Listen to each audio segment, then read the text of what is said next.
Hi guys, magandang araw sa ating lahat. Ito po ang Gamidigs Vlog. Nagbibigay tips, tutorial tungkol sa pagre-repack ng mga gami candy, mani, fish crackers, sampalok, deli, sweet beans, pop beans, at iba pang mga kotkotin.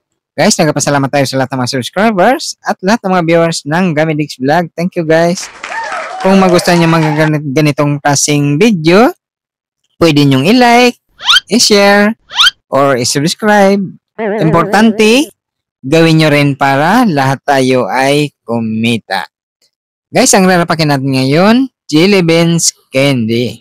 Ang kilo ng jelly beans candy ngayong December 12, 2025, 108 pesos. Ang 2.5 kilograms or 2 kilot kalahati, 270 pesos presyong Divisoria, Manila. Dalawang repack ang gagawin natin dito guys. Gagawa tayo ng pang 20 pesos at yung iba naman pang 5 pesos. Ito, gagawa muna tayo ng 10 pirasong pang 20 pesos. Itong ating nire-repack. Ang gagamitin natin plastic dito, 5x7 at 65 piraso na jelly beans. Pang 20 pesos yan guys. Yan. Itong ating repack ngayon. O, yan. Kailangan bibilangin nyo para pareho ang laman ng isang balot. Yan, ganun lang. Kailangan tsatsagain lang natin ang pagbibilang sa jelly beans. Ayan. Kailangan nakabilang para pantay ang lahat ng ating nare-repack. Yan, mapa 20 pesos or mapa 5 pesos, binibilang natin para pareho ang laman. Ayan lang guys. Kung mga baguhan pa lang kayo, gusto nyo magtinda ng mga kutkutin, unang-unang bibili muna kayo ng seller. Ayan, yung pang saraba, yung pang sell. Mayroon naman nabibilihan sa mga palengke guys na seller. Oh, na meron yung mga 600, 700, 800. Ang bibilhin nyo guys, wag yung sobrang lit ha. Kasi meron yung maliit, may medium, parang may mas malaki pa. Yung parang medium lang. Basta hindi yung maliit. Ayan. At saka puhunan, kahit hindi naman gano'ng kalaki ng mga puhunan natin dito guys. Kasi pag nag-umpisa tayo nito, bili muna kayo ng paisa-1 kilo. Tapos dyan ninyo masusubok kung ano ang gusto ng ating mga kababayan. Ayan. Kung ano naman ang magusto ng ating mga kababayan, o doon kayo magdagdag na magdagdag tuwing mamimili kayo. O, depende sa makukonsumo ng ating mga kababayan guys. O, wag muna kayong magtatambak ng marami sa umpisa. Dahan-dahan lang hanggat sa parami na ng parami ang nakukonsumo ng ating mga kababayan. Ganun ang ating mga estilo dito ng aking ginagawa dito guys. Kasi nasa 10 years lagpas na ako dito nagtitinda guys. Kaya ganun ang ating experience sa pagtitinda nito. Kung anong hindi naman mabili, hindi ko na yan binibili sa susunod.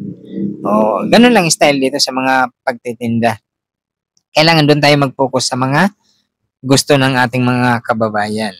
O, yan na guys ha, bago ninyo. Ayan.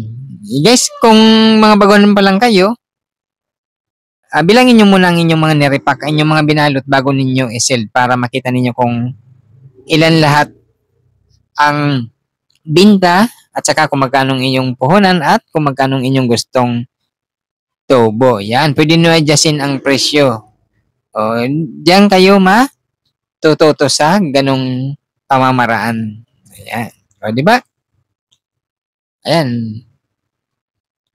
At saka mamaya guys, pagkatapos ko nito mag-sell yung pang 20 pesos at saka pang 5 peso, bibilangan natin lahat kung magkano ang ating aabutin ng 2 kilot kalahati na ating nirepack at saka kung magkano ang ating tubo. Diyan, makikita natin guys. O, panoorin nyo ito. Ilang minuto lang naman to guys. Malay nyo, balang araw magtinda kayo ng mga ganitong mga kutkutin o di may ideya na kayo kung paano ninyo i-repack or ang mga presyuhan. Dito sa akin guys, pang 5 peso at saka 20 pesos lang. Mas maganda pagtinda ng or repackin natin ng maliliit para at saka mabilis maibenta. Halimbawa, 5 peso, napaka abot kaya na yan ng mga presyon sa lahat ng ating mga kababayan. 20 pesos kung gusto na madami-dami. Kayang-kaya pa rin yan guys. Ganun lang ang ating ginagawa guys sa pagre-repack. para abot kaya ng lahat. Ang pag-display naman nito guys, mas maganda, ito ang ginagawa ko dito, sinasabit, itong pang 20 pesos, sinasabit ko lang to sa alambre. Mamaya makikita nyo rin dyan dito sa video natin. At saka yung pang 5 piso naman, ini-stapler ko sa karton. Yung karton ng cake. Yung mga cake na binibili pag may mga birthday, yan, yung karton na yan, binibili ko rin yan sa ating mga kapitbahay or mga kakilala. At ginugupit natin. Yan, mamaya makikita nyo rin dyan sa ating video kung paano natin sinasabit sa karton itong nire-repack natin. Kung may mga bintana kayo dyan o saan nyo gusto i-display, mas maganda guys kung may bintana kayo, huwag nyo lalagyan ng screen, hayaan nyo na open lang. Yun ang kalamangan ng mga yung open lang ang pwesto kasi nakikita ang lahat ng ating mga paninda at nahawakan nila. Ayan, di ba ganun lang ka simple ito gawin. At saka ang pagbili naman nito, pupunta kayo sa mga palengke, andun kasi ang mga pisto nito. Yung mga nagtitinda ng money, o doon na lahat na yan, doon na kayo makakabili niyan kasi ang mga nagtitinda ng kutkutin, halos andun na yan lahat sa kanila. Ang pagpili nito guys, kailan kung kagaya nitong jelly beans, tingnan nyo na makintab ang jelly beans. At saka, kailangan hindi ito naglalagkit. Kasi guys, pag medyo luma na itong jelly beans, nagdidikit-dikit siya. Huwag nyong kukunin yun pagka nagdidikit-dikit ang jelly beans guys ha. Kasi pag binuksan nyo yan, lusaw yan. Mahirap repakin. Maglulok. Kaya kailangan, pag binili nyo yan, tingnan nyo yan na parang buhaghag lang siya at saka makintab. At makikita niyo naman malinaw ang plastic na kanyang pinagkakabalutan. Ganun lang ka simple gawin or ang order nito or pagbibili. Mas maganda guys yung doon tayo sa palengke bibili kasi mas sobrang baba ang presyohan kaysa sa online tayo. Medyo mataas doon ng konti. Pero kung pang negosyo natin, sa palengke tayo bumili para malaki ang ating kikitain. Di ba? Ayun na guys, ito naman, dito naman tayo sa yung pang 5 piso guys na ating nirepack. Ayan. Doon naman sa pang 5 piso natin, 16 piraso ang pang 5 piso natin. Tapos, yung ginamit nating plastic, 3x4. Ayan. 16 piraso na jelly beans, pang 5 piso.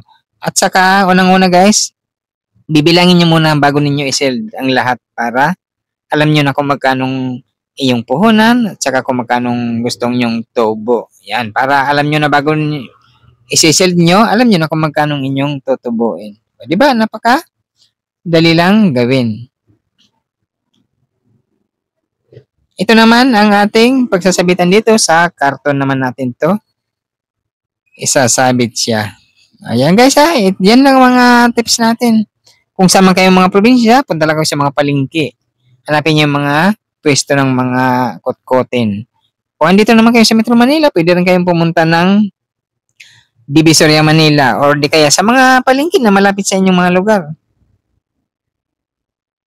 Andun din yan guys. Pero kung malapit lang ang Divisoria, mas maganda sa Divisoria Mamili para andun kasi ang pinakamaraming mga pwesto guys or mga paninda ng mga iba't ibang mga pwede pagkakitaan natin. Kahit anong mga paninda guys, nasa Divisoria, mga kutkutin, basta andun na lahat na. Ang kagandahan dito guys, mas maganda magnegosyo sa pagkain kaya ganito mga kutkutin kasi ang tao gustong-gustong kumain, magngat-ngat, o ganun, tulad dito mga kutkutin guys, pag nagustuhan nilang isang paninda, yan, balik lang yan sa pagbibili. Yun lang ang inyong gagawin dito sa mga kutkutin ng pagre-repack. Yan, napakadali lang gawin guys ha. Nasa bahay lang kayo, pwede na kayo kumita at magtinda dito. Kung nagtatrabaho kayo, tapos magtinda kayo nito, kung mas malaki ang kita ninyo dito, di ba? Hindi na kayo mamamasahe, nasa bahay lang kayo. Hawak nyo pa ang oras nyo, ikaw pa ang bossing ng ganitong negosyo. Di ba? Napaka gandang ganitong mga kotkotin. Oh, ayan. Oh, sa mga gamit hindi naman guys, napakaraming iba't ibang klaseng mga gamit hindi na pwede nyo pagpilian. Mga mani, sampalok, mga pop beans, mga fish crackers, crawfish. Yan ang mga panindang mga kotkoting guys. O halo nyo lang nung basta po nandun na kayo sa mga pamilyahan guys, marami kayong makikitang mga paninda na pwede ninyong pagkakitaan din. Ayan na guys, bibilangin na natin kung ilan ang ating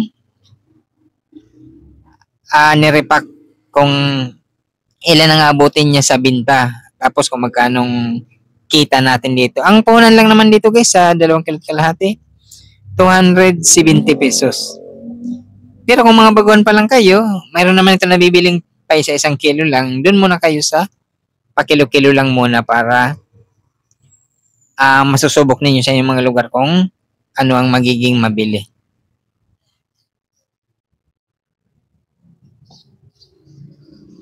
Yan, maraming malaking tubo dito guys, mga ganitong mga kutkutin, mga gamit hindi. Kasi marami ang laman sa kada balot.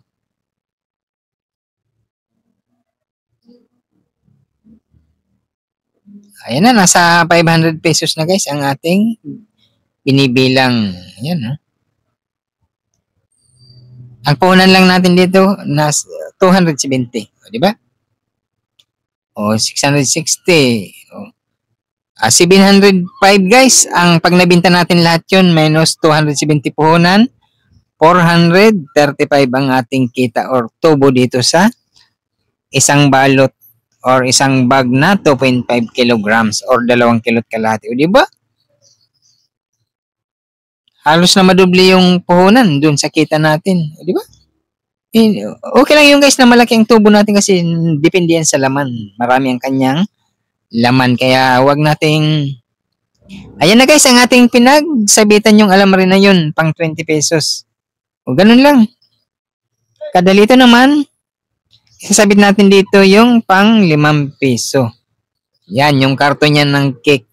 O kung meron mga malalaking box ng cake guys, pwede nyo yan bilhin ng 20 pesos, 25 pesos. Depende sa kailangan maganda, wag nyong pupunasan ng basa ang karton na yan. Yan, no? Di ba? Kaysa itatapon lang yung mga karton ng or box ng cake, di napapakinabangan pa natin. Importante guys, wag nyo ipapaputol yung karton na yan. Kasi may mga customer tayong gustong puputulin. Wag nyo ipapaputol yan kasi wala na tayong pagsasabitan kung naputol na lahat yan. Di ba? Yan. Ganun lang kailangan babantayan pag may bibili. Pag hinawakan yung karton, sawayin niyo na kagad na wag puputulin ang karton kasi maraming beses pa natin yan magagamit. Tatanggalin lang yung mga stapler dyan. Diba? Pag sinabi, may mga bumibili dyan, bumubunot. Kahit saan kasi yan, bubunot. Tatanggalin nyo lang yung stapler tapos linisin nyo. O, sabitan nyo na naman kung meron kayong mga nakarepack na gamitin di man yan or anumang mga kotkotin yan. Ganun lang ang technique dito sa karton na to or sa mga pagtitinda ng ating mga kotkotin. Yan. O, meron lang yung, may alam lang yan guys sa taas. Maliit lang, nagtupi lang tayo ng alamre tapos yun ang pangsasabitan natin. Lalo guys, kung ang inyong pisto, ganito guys, yan, open lang. Nako, maganda. Tingnan. Diba? Ayan na guys ang ating nagawa. Guys, nagpasalamat tayo sa lahat ng mga subscribers at lahat ng mga viewers ng Gamilix Vlog. Thank you guys. Kung magustuhan nyo mga ganitong klaseng video, please like, share, and subscribe at gawin nyo rin para lahat tayo ay kumita. Thank you guys. Bye.